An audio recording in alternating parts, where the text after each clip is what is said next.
Aku antara 4,000 orang yang dah pakai mesin ni. Weh, betul-betul sedap mesin ni. Saiz dia kecil je, nak kontrol memang senang lah. Okey, saiz dia adalah saiz 81HG.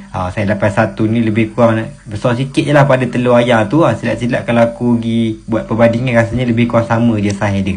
Okey, saiz 81, lepas tu ratio dia 761. Ini nak buat value paringan, soft rock ke, ataupun dah buat main kolam air masin pun ada. Aku pernah jumpa orang buat main kolam air masin pakai mesin lidun daripada usuk ni lah. Dia buat pakai udang kopik masa tu.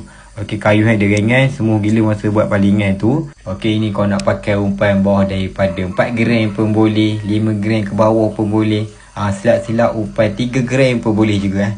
Okey, jadi kepada yang berminat dengan mesin daripada usuk ni, berat dia hanyalah 125 gram sahaja.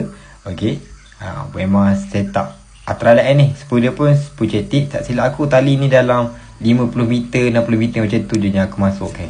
Jadi boleh dapatkan lah untuk mesin daripada usuk ni. Cantik mesin ni.